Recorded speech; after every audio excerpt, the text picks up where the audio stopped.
panakapoy, bayad panpalat na. Ikas kaniya kanalukoy, sino di papana.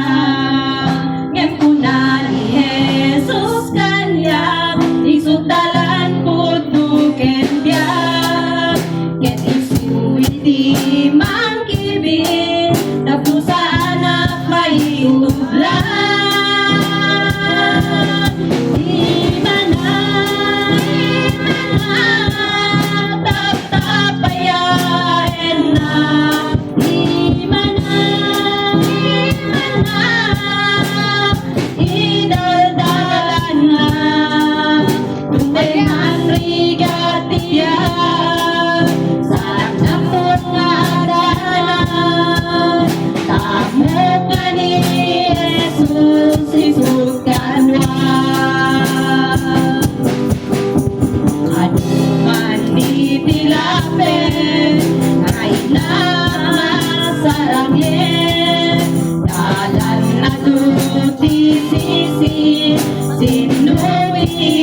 Kapten, ngepuna ni Jesus kanya, agar usah tuluyan.